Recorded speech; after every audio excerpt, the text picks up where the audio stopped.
नमस्कार दोस्तों, सुनो कहानी चैनल में आपका स्वागत है।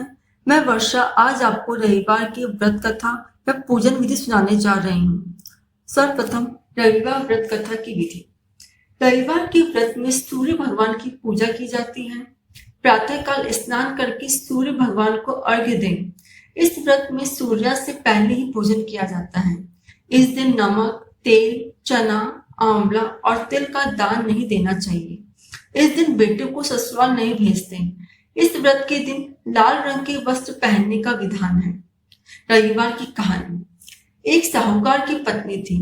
वह रोजाना न्यामदे श्यामदे की कहानी कहकर ही खाना खाती थी। बेटी ने देखा कि माँ रोजाना कहानी कहकर ही खाना खाती है। उसने अपनी माँ से कहा, माँ, मैं भी ऐसा ही नियम लेना चाहती हूँ। माँ ने कहा, बेटी, विवाह के बाद तुम ससुराल में यह नियम नहीं निभा पाओगी। बेटी मानी नहीं और उसने भी अपनी माँ के साथ नियम ले लिया। बेटी के विवाह के लिए माता पिता ने वर खोजना शुरू किया। दोनों एक ही बात करते, लड़का चाहे गरीब घर का ही क्यों ना हो, लेकिन सुयोग्य होना चाहिए और मेरी बेटी कहने का नियम निभा सके। एक गरीब ब्राह्मण था। उसका लड़का बड़ा सुयोग्य था। उसने कहा, मेरे पास धन तो नहीं है, लेकिन हम आपके बेटे के नियम को निभा सकते हैं। साहूकार ने अपनी बेटी का विवाह ब्राह्मण की लड़की के साथ कर दिया। बेटी जब ससुराल गई तो किसी ने भी नहीं कहा कि कहानी कह दे। श्रम से बेटी ने भी ससुराल में कहानी सुनने को नहीं कहा। सुबह होते ही बहू उठ जाती और काम करती रहती, कहानी कहती रहती। ब्राह्मण ने अपनी पत्नी से पूछा, बहू कैसी आई है? तो सास बोली कि बहू तो बहुत समझदार है, सारा घर संभाल लिया, लेकिन एक आदत खराब है, यह काम करती बड़बड़ाती है। ससुर ने कहा, बड़े घर की लड़की है, तुमने आते ही सारा काम सौंप दिया तो ऐसा ही होगा। दूसरे दिन सास ने जल्दी उठकर सारा काम कर दिया। बहू बोली, सासू जी, आपने सारा काम क्यों कर दिया? अब आपकी झाड़ू लगाई में कैसे फिरूं, रसोई बनाई को कैसे खाऊं, मुझे दोष लगेगा। सास बोली, नहीं करूं तो क्या करूं, तेरी तो काम करते समय बड़बड़ाने की आदत है। बहू बोली, मैं बड़बड़ाती नहीं, मैं तो न्यामदे श्यामदे की कहानी कहती हूँ। सास को शादी की पूर्व की बात याद आ गई। वह बोली, तुम कहो, तुम्हारी कहानी मैं सुनूंगी। तब बहू ने कहानी कही और सास ने सुनी। घर में धन धान्य की वृद्धि हो गई।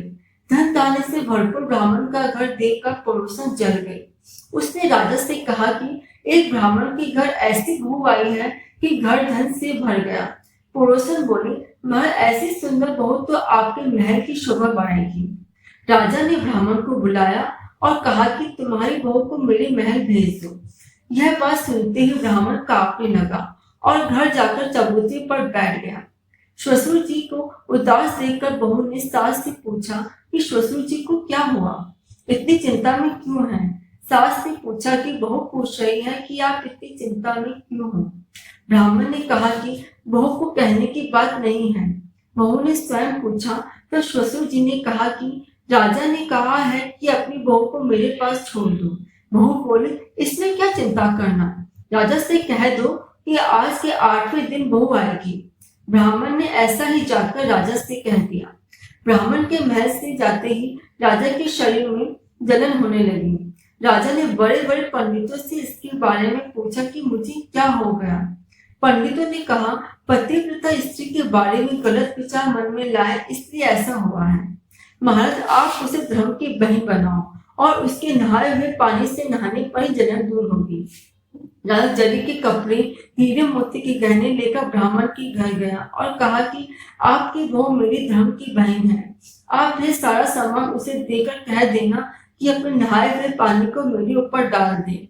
बहू बोली, मैं राजा का चेहरा भी नहीं देखना चाहती, लेकिन आप उसे कह दीजिए कि नाली के नीचे खड़ा हो जाए। जब मैं नहाऊंगी तो पानी उसके ऊपर गिर जाएगा।